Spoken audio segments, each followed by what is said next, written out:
Ассаламу алейкум, кыздар, кандайсыздар? Кутмандуу таң бардыгыңыздарга. Бүгүнкү жума күнүңүздөр менен жана бүгүн эмне дуа кылган болсок, эмне тилек кылган болсок, тилектерибиз, дуаларыбызды Аллах таалам кабыл кылган болсун. Бүгүнкү тема мына буга чейин биз Аллахты улуктадык, сөзсүз түрдө Аллахты улукташ керек экенибизди, күнүгө биз зикир чалышыбыз керек экенин, субханалла деп чын жүрөктөн айтыш керек экенибизди жана бул жалган дүйнөдө өзүбүздү өзүбүз алдап жүргөнүбүздү кийин акыретке барганда сезет экенибизди буга чейинки сабактарда өтүп келдик. Эми бүгүн 3-бөлүмгө өтөлү. Караңыздар, Аллах таалам өзүн таанытып атат. Карагылачы, мен ушундай улук затмын, мени улуктагыла деп атат. Жана силер именно адамдар, макулуктар, именно пенделерим мени гана улуктагыла, мага гана сажда кылгыла, мага гана ибадат кылгыла деп атат. Караңыздар. Бирок биз эми түшүнүп атабыз. Көпчүлүгүбүз эми түшүнүп келе жатабыз. Бирок эми караңыздарчы, биз азыркы учурда мындай азыркы жашообузда эң мындай Турцияда бул же Париж болобу, эң прям крутой райондор же болбосо башнялар деп коет, Дубай азыркы учурда актуалдуу болуп жатат. Ошол жактагы эң бийик имараттарды курган адам менмин деп бирөө тааныштыра турган болсо, деп калабыз да, кандай адам курду болду экен ушул жерде деп. Же болбосо мен ушунчалык адамдардын, көпчүлүк адамдарга пайдам тийген, мен аябай мындай кыйын врачмын десе, бул аябай кыйын врач экен деп, же болбосо элге таанымал, мен ушундай адаммын десе, могу адам аябай таанымал экен деп ошол адамды карап суктанабыз го. Дал эми ошол сымал, эми прям ошош эмес да, бирок Аллах таалам дагы ал өзүн таанытып атат. Карагылачы, ушул ааламдагы бардык нерсени мен жараттым. Мына силерди жараттым, жана да башка нерселерди жараттым. Мени тааныгыла деп атат да. Азыркы учурда, азыркы күндө көпчүлүгүбүз Алладан алыстап кетип атабыз. Алладан алыстап кетип жатканыбыздын дагы себеби аябай көп бул нерседе. Мен азыр башынан айтайын, мына караңыздар, бизди кокустан эле, адамдарды, бизди, пенделерди Аллах таалам кокустан жараткан жок. Мисалы үчүн биз ойлоп калышыбыз мүмкүн да, эми мисалы үчүн капырлар ушинтип ойлойт да. Капырлар, мисалы үчүн Алла жок, же болбосо Аллага ишенбеген башка капырлар биз кокустан эле жаралып калганбыз деп ошондой ишеним менен жашашат, элестетиңиздер. Биздин ишенимибиз бул кокустан жаралган жокпуз, мисалы үчүн караңыздар, эгерде кокустан жаралып кала турган болсок, анда кокустан эле бири-бирибизге окшошуп калмак беле эмеспизби, Анда кокустан эле колдорубуз окшошуп калмак, же кандайдыр бир отпечатки пальцаларыбыз же келбеттерибиз окшошуп калмак да. Бирок караңыздар, ар бир адамды уникалдуу деп айтканмын биринчи сабактарда. Ар бир адамдын даже отпечатки пальцасы жок. Бири-бирине окшош эмес да, жок деп коюп. Караңыздар, дүйнө жүзүндө миллиард адам бар, бирок биринин да отпечатки пальцасы бири-бирине совпадать этпейт. Карасаңыздар, ушундай кылып Аллах таалам жаратып койгон. Ушундай кылып бизди өзгөчө кылып жаратып койгон. Ар бирибиздин келбеттерибизге чейин өзгөчө кылып жаратып койгон, Эгерде бизди кокусунан жаратып койгон болсо, капырлар айткандай, анда биздин хотя бы кокустан анда беттерибиз деле окшош калмак, кокусунан биз бири-бирибиздин отпечатки пальцаларыбыз деле кокусунан окшош калмак, Ошондуктан бул жерде биз пенделерди Аллах таалам кокустан жараткан жок. Анан хадисте айтылат экен да, биздин жаралуубуз эле кандай сонун деп атат. Жаралуубуз эле кандай сонун, Аллах таалам бизди жаратканда дейт. Биринчи бизди ушунчалык сүйүү менен жараткан, андан кийин бизге рух берген, эки нерсе менен жаралганбыз биз. Жердеги топурактан, анан бизге Аллах таалам берген жан менен, рух менен жаралганбыз. Бизди жараткандан кийин биз үчүн, андан кийин бизден кийин биз үчүн ушул ааламды жаратып атат. Асман менен жерлерди, ушул ааламды биз үчүн, ушул жакта жашаш үчүн жаратып отурат. Ошон үчүн дагы адамдар баягы биздин адам атабызды жаратканда, жерге түшүргөндө, ошол жерге жашай тургандай кылып дагы ыңгайлаштырып койгон. Караңыздар, азыркы күндө канчалаган адамдар, кээ бир адамдар уже баягы ааламды изилдеп, мындай планеталарга чыгып, космонавттар чыгып атат азыр, космоско чыгып атышат.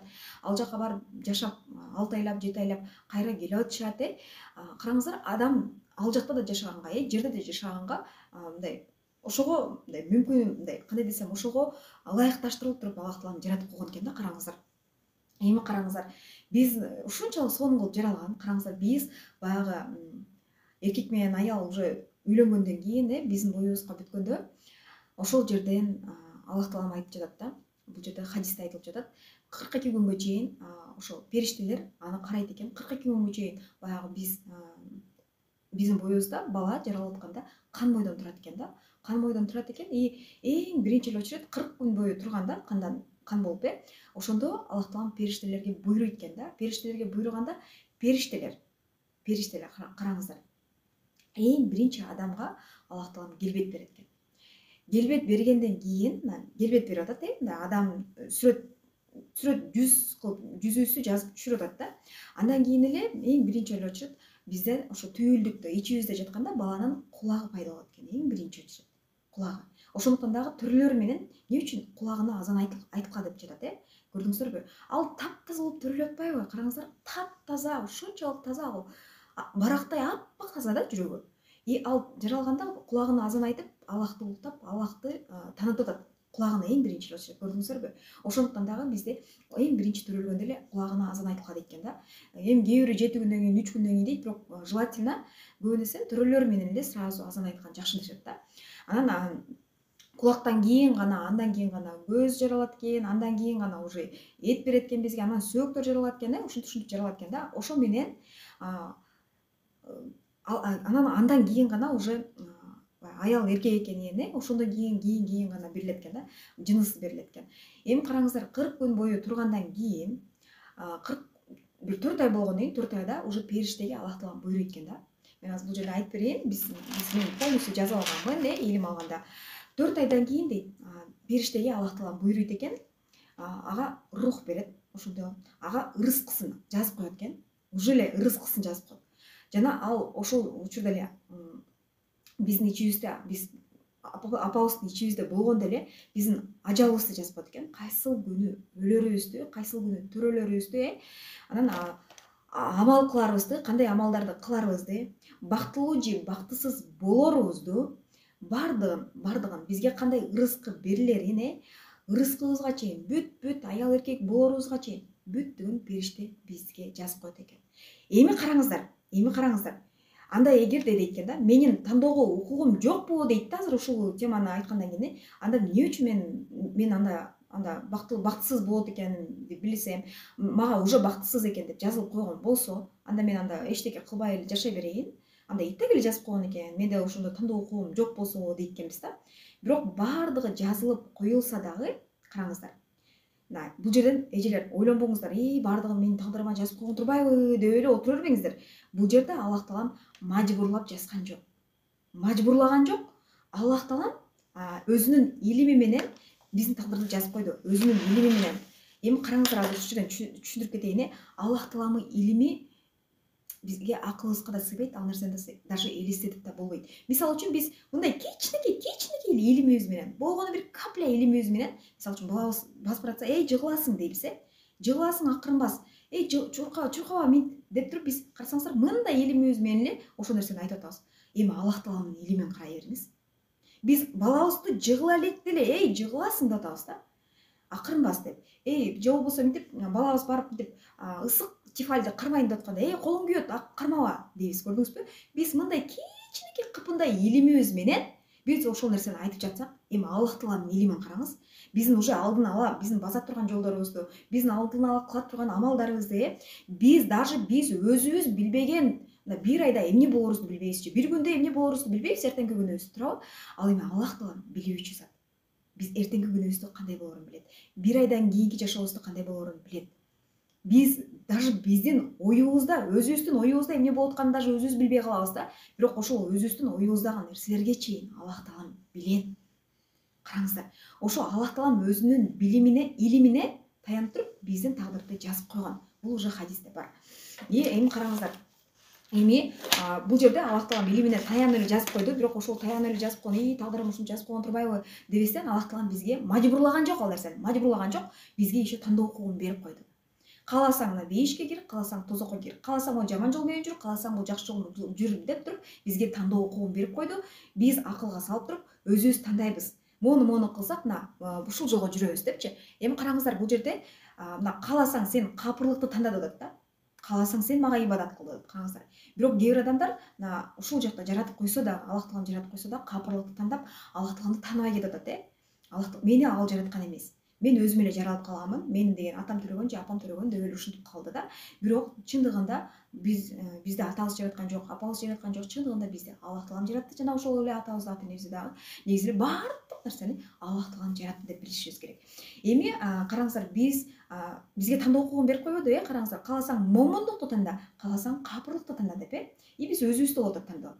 Биз кааласак жаман жолдорду кылып, жаман нерселерди, иш аракеттерди кылып, биз тозокко кетишибиз мүмкүн, күнөөлөрдү жасап. Же болбосо бизге өкүм кылгандай эле, бизге сүннөт кылган, парз кылган нерселерди жасап отуруп, биз өзүбүздүн ибадаттарыбызды кылып отуруп, туура жолдо жүрүп отуруп, башкаларга пайдабызды тийгизип отуруп, тилибиз менен зыян тийгизбей, көзүбүз менен, денебиз менен, тулку боюбуз менен адамдарга зыян тийгизбей туруп, биз жакшы жашоону тандасак болот. Мындай туура жашоону тандап, биз бейишке кирсек болот. Эми өзүбүздүн тандообузда, биздин тандообузга жараша, биздин амалдарыбызга жараша Аллах таалам тагдырыбызды оңдоп кете берет экен да. Эми караңыздар, Аллах таала дейт, бизди эч качан мажбурлаган эмес. Ушул нерсени түшүнүп алышыбыз керек. Бирок ошо менен биргеликте Аллах таалам өзүнүн илимине салып туруп, биздин тагдырыбызды жазып койгон. Эмне болорун уже алдын ала билген. Бирок сиз азыр отуруп алып туруп, Аллах таалам мени бактысыз деп жазып койгон да бул жериме деп билбейсиз да туурабы?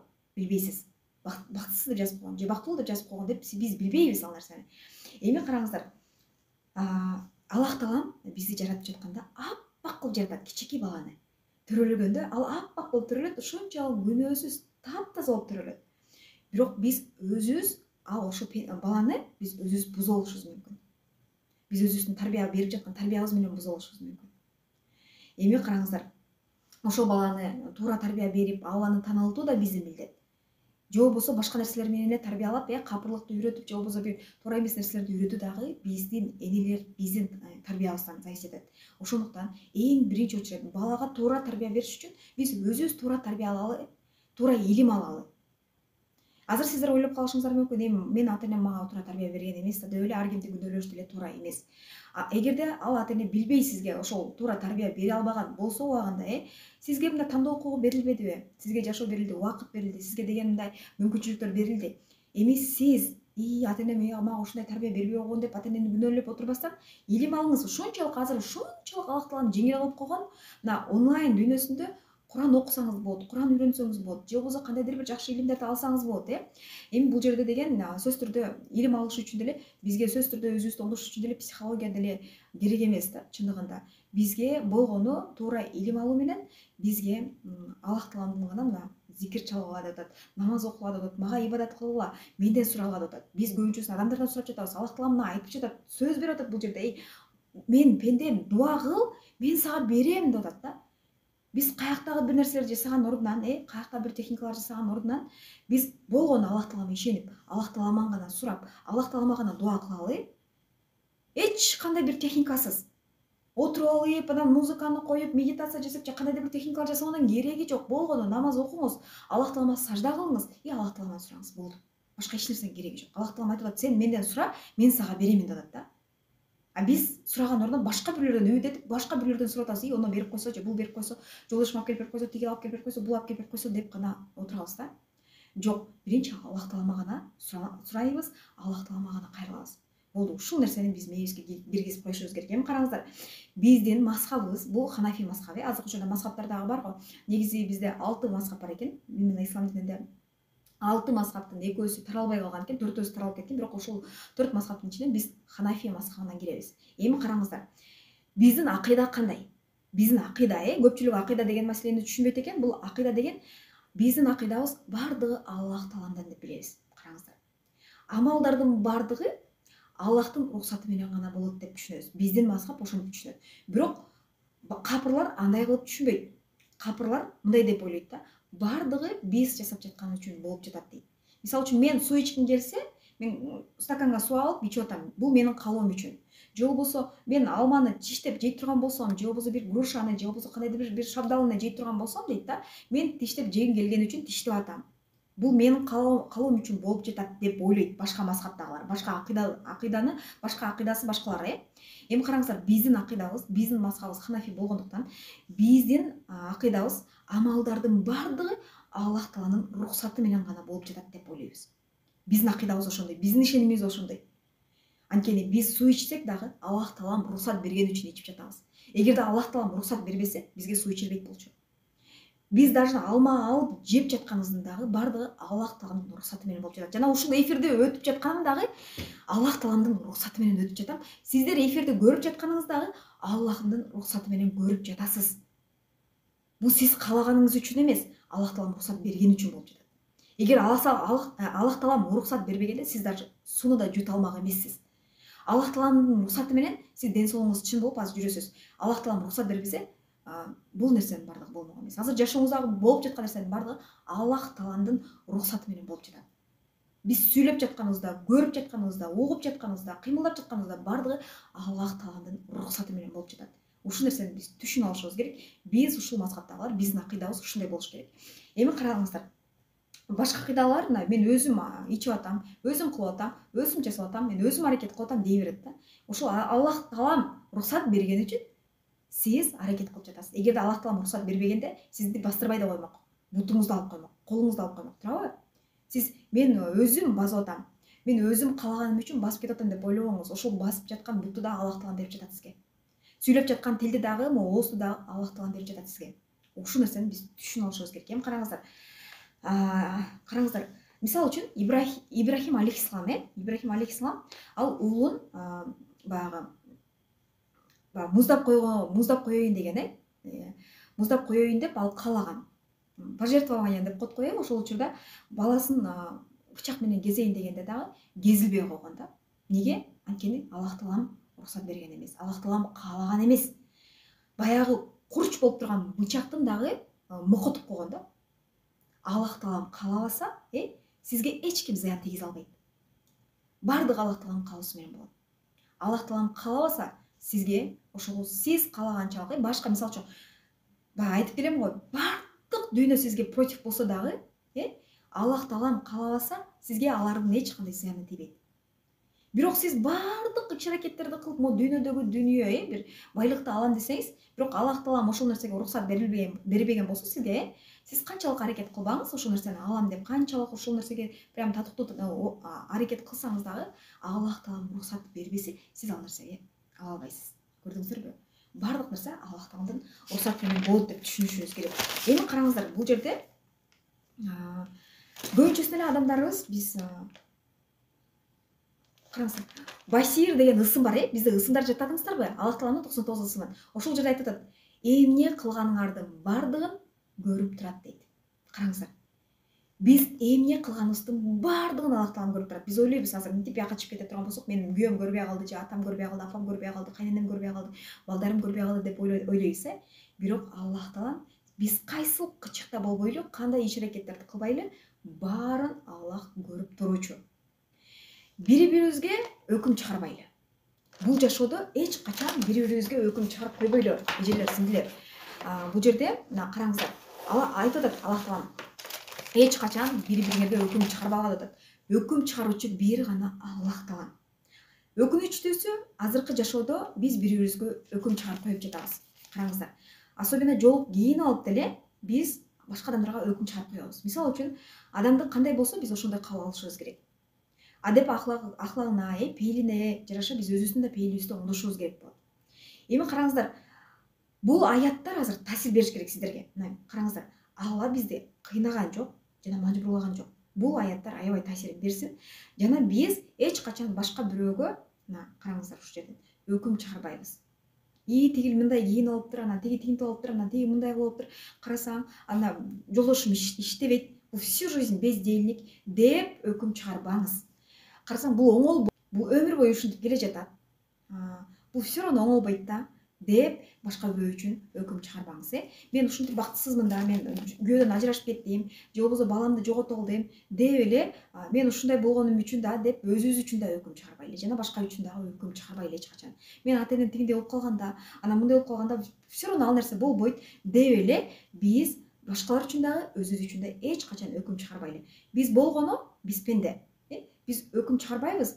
Биз Аллах Таала өкүм чыгаруучу бир гана Аллах Таалам. Башка бирөөлөрдү дагы соттобойбуз. Мисалы үчүн башка бирөөлөрдү сөзүбүз менен тигил мындай болуп кетти, тигил жаман кыл нерсе кылып атат, анан тиги бу деп башка бирөөлөрдү соттобойбуз. Эми караңыздар, биз болгону насаат бергенге гана укуктуубуз, насаат бергенге гана.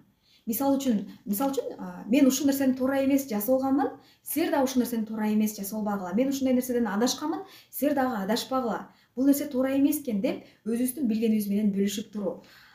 Хадисте айтылган, аятта айтылган.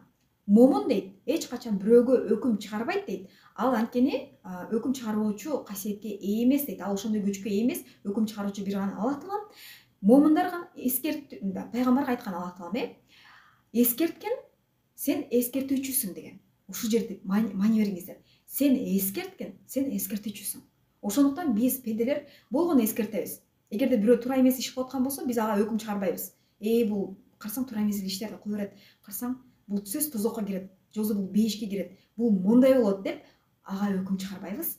Болгону эскертип коебуз. Сен жасап жаткан иштериң мындай туура эмес, могу нерсеге дал келбейт деп гана эскертип коебуз. Биз эскертүүгө гана укуктуубуз. Ал адам ошол нерсени угуп жасайт же жасабайт, ал өзү тандап алат. Болду. Биз болгону эскертип коебуз. Мисалы үчүн, сен биз еще мындай кылбайбыз да. Аллах таалам айткан, эч кимди мажбурлабайбыз деп атпайбы, караңыздар? Эч кимди мажбурлабайбыз. Мисалы үчүн, эч кимди сен намаз окушуң керек, намаз окубасаң тозокко киресиң. Сен жол салынышың керек, жол салынбасаң тозокко киресиң. Сен деге мондай кылышың керек, тозокко киресиң деп эч качан айтпайбыз да, туурабы? Көрдүңүздөрбү? Аллах таалам мажбурлаган эмес. Аллах таалам каалаган ушул ислам динине адамдардын сүйүү менен келишишин каалаган. Жолукту ушул намазды дагы ушунчалык сүйүү менен чын жүрөктөн окушун каалаган. Ал мажбурлаган эмес, кыйнаган эмес, коркуткан эмес, үркүткөн эмес. Ошол сыяктуу эле биз деле мына болгону бул жерде биз эскертебиз, айтуучубуз, мындай башка бирөөнүн туура эмес экенин көрүп жаткан болсок да, жөн гана эскертип коебуз. Ага өкүм чыгарып, аны соттоп, аны жамандап, аны сөз кылып отурбайбыз, болгону эскертип коебуз. Баланча түкүнчө эмес. Болгону ушундай нерсе туура эмес, ал эми ушундай нерсе туура. Эмне үчүн ал нерсе туура эмес деген сыяктуу болуп, насаатыбызды айтып гана, эскертип гана коебуз, Эми караңыздар, бир окуяны айтып кетейинчи.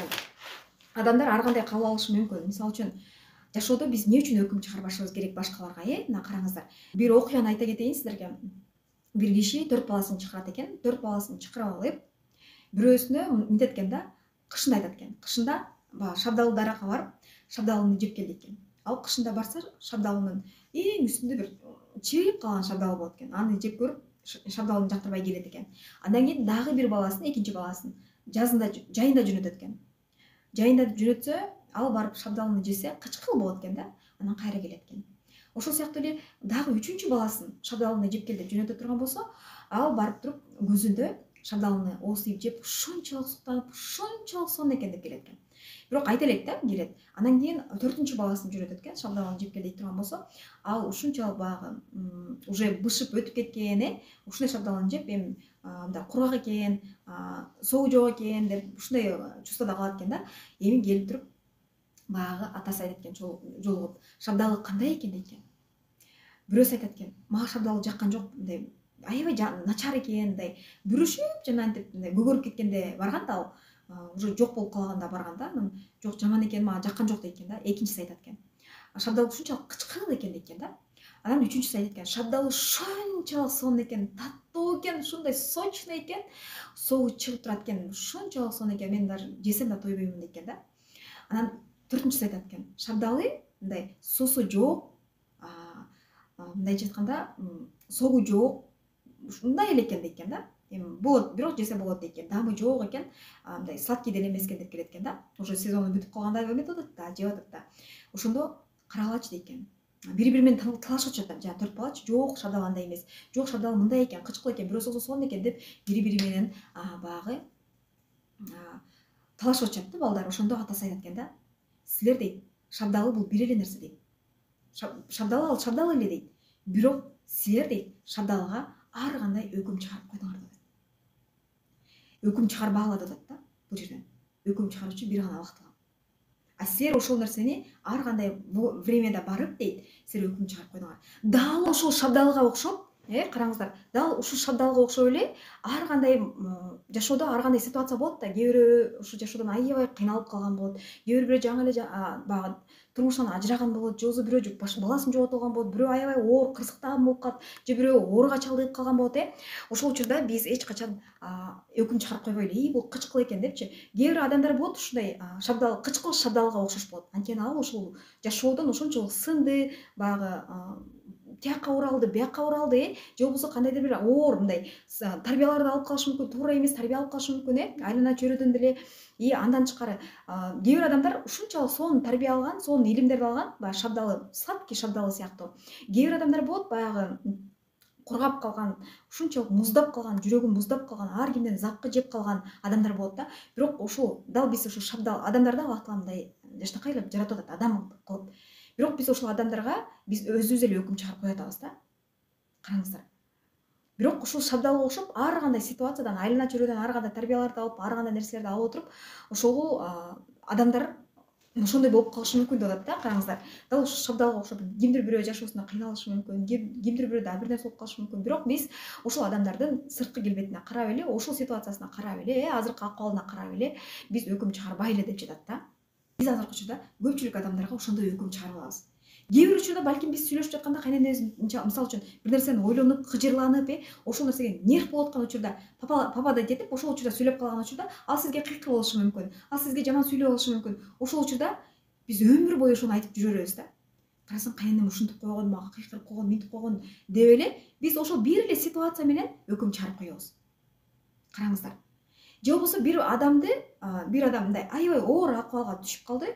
Бирок ошол оор акыбалга түшүп калган учурда биз сүйлөшүп аткан болсок, биз ошол учурда эле ошол адамды ошондой негизинде биз өкүм чыгарып алабыз да. Ал адам мындай экен, тиндей экен, жаман экен, ыйлак экен, же болбосо аябай мындай негатив экен деп эле биз ошол учурда чыгарып алабыз. Балким ал ошондой состоянияда ошол убакытта тургандыр. Анын ошол состоянияда ким жеткирип койгонун, кандай сыноого кабылганын биз билбейбиз да. Бирок ошол нерседен эле биз көрө алып эле өкүм чыгарып кеткенбиз да.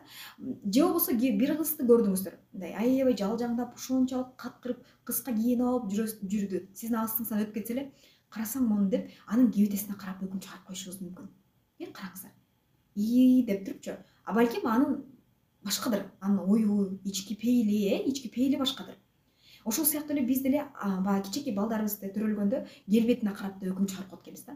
Эмне мынтип төрөлүп калды, же мындай эмне үчүн мындай төрөлүп калды деп биз эч качан бирөөнүн келбетине карап дагы өкүм чыгарбашыбыз керек. Карасаң тиги мындай, карасаң тигинин келбети мындай, карасаң тиги жакшы эмес, тиги мурду мындай, оозу мындай, көзү мындай деп эч качан бирөө үчүн өкүм чыгарбайлы. Же болбосо балдарыбыз деп кээде болуп калат, кээ бир үйлөрдө эми Алла сактасын, инвалид балдар төрөлүп калган болот. Ошол учурда дагы карасаң тиги инвалид экен деп өкүм чыгарбайлы. Же болбосо кээде болот мындай акыл эси кем болуп төрөлүп калган балдар болот. Ошол учурда акыл эси бунуку кем деп ал үчүн дагы өкүм чыгарбайлы.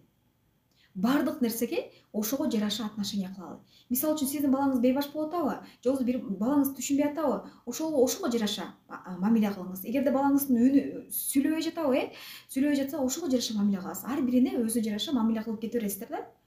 Эгерде балаңыздын зейни мындай акылдан бир аз мындай кеч болуп жаткан болсо, ошого жараша отношение кыласыз. Мисалы үчүн менин кызым 6 айында кулатылганмын, экинчи кызымды. Кулатылганмын, 6-га чыкканда учурда дагы азыркы учурда жакшы сүйлөй албайт да. Бирок биз ошого жараша түшүнүп, ошого жараша мамиле кылабыз. Көрдүңүздөрбү? Ар бирине ошого жараша мамиле кылып кете бересиздер. Мисалы үчүн бир кандай десем, көзү көрбөгөн бир азиз адамга жолуга турган болсоңуз, ошого жараша мамиле кыласыз, колунан карап, жетелеп, жолду көрсөтүп ушинтип коесуз. Дал ошол сыяктуу эле ар бир адамга өзүнө жараша баягы түшүнүү менен ошону кабыл алып, ошонун состояниясын, ошол нерсени кабыл алып, ошого жараша мамиле кылышыңыздар керек. Буну карасаң күйөөдөн ажырашып кеткен да деп аны бөлүп ал үчүн өкүм чыгарып койбоңуз. Же болбосо сиз ушул жерден Аллах Таалам берген сыноорго да өкүм чыгарып койбоңуз. Эмне үчүн мага Аллах Таалам ушул нерсени берип койду? Эмне үчүн деп отурбаңыз. Аллах Таалам айтат, кайсыл бир пендесине кыйындык берген болсо, кайсыл бир пендесине кыйынчылык берген болсо, значит ошол пендесине бейишти ыра көрүп жатат. Сиз ошол нерсеге сабыр этип, Аллахым деп башка бирөөгө айтпаңыз, кыйынчылыгыңызды башка бирөө менен монтип өкүр бакырып ыйлап отурбаңыз. Эмне үчүн менин тагдырым ушундай болуп калган? Балким сизге Аллах Таалам сынап балаңызды алып койгондур. Балким сизге Аллах Таалам сынап бир оору жөнөтүп койгондур, оору берип койгондур. Же болбосо балким сизге Аллах Таалам сынап кандайдыр бир кыйынчылык, ушундай бир башыңызда ушундай бир кыйын сыноо берип койгондур. Биз билбейбиз. Сиз гана билесиз бул нерсеничи. Аллах Таалам гана билет. Сиз болгону Аллах Таалама кайрылыңыз. Дуа кылып жатканда, Аллах Таалам, мен билемин. Сен ушунчалык мээримдүү затсың. Мен билем сени ушинтип. Мага ушундай кыйынчылыкты артында мага эң сонун белегиңди берериңди билемин. Мен сен үчүн ушул жерге сабыр кыламын. Мен сен үчүн ушул кыйынчылыкты кабыл эттим, Мен кабыл кылдым, Аллахым. Мен билемин деп чын жүрөктөн Алла менен гана байланышып, экөөңүздөрдүн ортоңуздарда болуп жаткан нерсени башкалар билбеш керек. Башкалар билбеш керек, укпаш керек. Болгону ошол нерсе, ошол ситуацияны, ошол сиздин кыйынчылыгыңыз менен сиздин сабыр кылып жатканыңызды Аллах Таалам экөөңүз менен болуп жатканына байланыш болуш керек. Аллах Таалам, мен билем, ушундай сыноону берип жатасың. Мен бирок сабыр кыламын. Сенден келген ар бир суроону мен белек катары көрөмүн, сабак катары көрөмүн. Мен бул нерсени сабак катары кабыл алдым, Аллахым. Мен билемин бунун артында сен мага эң сонун белектериңди камдап атасың. Эң сонун белектериңди берейин деп жатасың. Бул дүйнөдө бербесең да мен билемин, акыретте бересиң деп гана кабыл кылыңыз. Аллах таалам кабыл кылгандарды аябай жакшы көрөт. Эч качан ага өкүм чыгарып, неге мынтип койдуң, неге тигинтип койдуң, мага неге мындай жолдошду берип койдуң, мага неге мындай балдарды берип койдуң, кайнене берип койдуң, тигини берип койдуң, буну берип койдуң деп өкүм чыгарып, анан ага наразы болуп кереги жок. Ар бир адамга биз билип билбей туруп өкүм чыгарып койбойлу. Билип билбей туруп бирөөнү жамандап албайлы. Билип билбей туруп бирөө үчүн сөз кылып албайлы. Биз болгону мындай насаат гана айта алабыз жана эскертип гана кое алабыз. Бирөө үчүн сен могу туура эмес нерселерди кылып атасың, сен деген тозокко киресиң дебешибиз керек. Болгону биз насаат айтабыз, өзүбүздүн насаатыбыз менен бөлүшөбүз жана эскертип гана коебуз. Ушул нерсени эстен чыгарбаңыздар. Анан караңыздар, Аллах таалам дейт. Караңыздар, ушул жерде аябай сонун сөз бар. Мен айттым, Аль-Муни деген ат бар. 99 ысымдын арасында Аллах тааланын Аль-Муни деген аты бар. Билүүчү зат. Аллах таалам баарын билүүчү зат. Сыноого келгенде Алланы эстейбиз. Биз көбүнчөсү Алланы сыноо келгенде, кыйынчылык келгенде эстейт экенбиз да. Кайсы бир пендесин жакшы көргөн болсо, Аллах таалам сыноо берет экен, ушул пенде мага жакындасын, ушул пенде мени эстесин дейт экен да. Биз байкасаңыздар, пенделер кыйынчылыкка учураганда, ооруп калганда же кандайдыр бир мүшкүл түшкөндө башыбызга, "Я Аллахым, мага ушундан жеңилдик бере көрчү, я Аллахым, ушул ооруман шифа бере көрчү" деп ошондо эстейт экенбиз да. Караңыздар. Бирок азыркы учурда өкүнүчтүүсү көпчүлүгүбүз уже байлык сурап, бийлик сурап, дүнүйө эле сурап, Алланы унутуп калбадыкпы? Ошондуктан да Аллах таалам азыр көп сыноолорду жүргүзүп жатат, чтобы пенделери көп Алланы эстөө үчүн. Анан караңыздар, бизге бисмиллах деп айтып, биз өзүбүздү тазартабыз. Биз ушунчалык баягы бул дүйнөдө биз кеткенден кийин бул дүйнөдөгү бала чакабызды алып кетпейбиз, ата энебизге алып кетпейбиз, же ошол эле байлыктарыбызды, бийликтерибизди, чогулткан дүнүйөлөрүбүздү алып кетпейбиз. Биз деген бул тиги дүйнөгө биз ушул жан дүйнөбүз менен кетебиз. Жан дүйнөбүздү ошондуктан бул дүйнөдө таптаза кармаганга аракет кылалы. Жан дүйнөбүздү эмнелер тазартат? Ушунчалык тазарталы, баягы таптаза болуп баралы да. Бул дүйнөдө биз караңыздар, ички дүйнөнү ушунчалык тазарталы дейт. Бисмиллах деп дарат алып тазарабыз дейт. Караңыздар, биз дарат алып жатканда да тазарат экенбиз. Ошол бизге дейт, мына караңыздар, эч качан башка макулуктарга дарат алгын деп Аллах өкүм кылган эмес. Башкаларга жуунгула, 5 мал дарат алгыла, же болбосо гусул алгыла деп буйруган эмес. Бирок бизге буйруду. Биз 5 мал жуунуп тазарабыз, кадимкидей күнөөлөрүбүздөн арылабыз. Мисалы үчүн сиз дарат алып жатканда дагы бисмиллах деп баштаганда дагы тазарып атасыз, кадимкидей мына жүрөгүңүздөн акырын кара болгон тактар, баягы сизде эмне болгон болсо, кандай нерселер чогулган болсо жүрөгүңүздө, ошол нерсе акырындап жугуп кетип атат. Кыйынчылыктарыңыз акырындап жеңилдеп кетип атат. Биз 5 мал дарат алган учурда дагы, биз жуунган учурда дагы, бетибизди жууй турган болсок дагы, я Аллах таалам бетим менен кылган күнөөлөрүм түшүп атат деп ушундай ишеним менен кылыңыз да. Я Аллахым деп оозуңузга суу алган учурда да дарат алып жатканда, оозумдан айткан күнөөлөр түшүп атат, өлүп түшүп атат. Сиз гусул алганда дагы тазарып атам деп ушундай акыбалда болуңуз да. Аллах таалам мени тазартып атат, күнөөлөрүмөн арылтып атат деген чувство менен кылабыз. Караңыздарчы. Я Аллахым, биз мас тартканда да башыбызга, я Аллахым 4төн 1 бөлүгүнө тартабыз го. Мына ошол учурда дагы, я Аллахым, ушул төбөмдү дагы кийин мен бейишке киргенде, ушул ысыктан, күндүн ысыгынан коргогун, оттун, мисалы үчүн тозоктун отунан коргогун деген сыяктуу кылып, ушундай мааниде да айтышыбыз керек экен да, негизи дарат алып жатканда. Я Аллахым, колдорубузду жууп жатканда, колдорубузга прям дарат алып тазартып атканда да, я Аллахым, ушул колум менен кылган күнөөлөрүмдү кечире көр. Я Аллахым, ушул колумду мен бейишти көрсөтө көр ушул колум менен. Жүзүбүздү жууп жатканда дагы, көзүбүзгө суу тийгенде да, я Аллах таалам, ушул көзөрүм менен кылган күнөөлөрүмдү кечире көр жана ушул көзөрүмдү бейишти көрсөтө көр ушул көзөрүмө деп, прям ушундай ниет менен кылышыбыз керек экен да. Жөн эле дарат ала бербестен, ушундай ойлор менен дарат алышыбыз керек экен. Караңыздарчы. Анан мен буга чейин айттым, дуа кылгыла, мен сага берем деп атат Аллах таалам. Аллах таалам мындай дуа эле кылып койгула, мен силерге кылам, ошол нерсеге кайра дуаңарга мен ответ кылам деп атат да. Сиз билбегениңизден дагы Аллах таалам билүүчү. Оюңузду дагы билет деп атат. Бир айдан кийинки оюбузду биз даже өзүбүз билбейбиз да, бирок Аллах таалам билет. Карагачы, Аллах таалам билүүчү зат, Аль-Мугни деп атат. Аль-Муни деп атат. Эми караңыздар, бул жашоодо биз болгону ар бир нерсени кылып жаткан Аллах тааланын уруксаты менен болуп жатат деп билишибиз керек жана ал бир нерсени Аллах тааланын ыраазычылыгы үчүн деп билишибиз керек жана буга чейин айтканмын сөзсүз түрдө Аллах таалам өзүн улуктоо үчүн жараткан бизди ар дайым улуктап отуралы кандай мен билбеймин азыр сизде кандай кыйынчылык болуп жатканын, бирок сиз ошол кыйынчылыкты Аллах таалам берген белек деп кабыл алыңыз. Эч качан ага нааразы болуп, анан негатив болуп, эмнеге минтип койду, тигинтип койду дештин кереги жок. Аллах таалам мага ушуну сабак катары берип жатасың, мен сабак катары кабыл алдым дешиңиз керек дагы, и Аллах тааламды улуктай беришиңиз керек. Аллах тааламдан кечирим сурап, Аллах тааламан улуктап, субханаллах деп жүрөктөрдү тазарта берели. Эртеңки күнү эмне болорун билбейбиз. Биз тигил дүйнөгө өзүбүздүн амалдарыбыз менен гана, могу жүрөгүбүз менен гана, могу жүрөктөгү тазалык менен гана кетебиз. Ошондуктан максималдуу түрдө Аллах таалам убакыт берип атабы бизге, мүмкүнчүлүк берип атабы, күндө таңда эртең менен бизди суратпай эле ойготуп атабы. Бизди Аллах таалам эртең менен ойготуп койчу дебей элебиз го. Бизди суратпай эле Аллах таалам берип жатат. Биздин могу органдарыбызды Аллах таалам суратпай эле иштетип жатат. Аллах таалам мен могу тамак жедим, тамагымды сиңирт, тамактагы ар бир нерсени өзүнө жайгаштыр деп сурабай элебиз го. Шилекейибизди деле сурабай эле жутуп атабыз го, жана ошол эле учурда кыймылдап атабыз го. Аллах таалам мени кыймылдатып кой, колумду иштетип кой, же тигинтип кой, минтип кой деген жокпуз го. Аллах таалам бизди суратпай эле, жалдыратпай эле ушул нерсени берип атат го.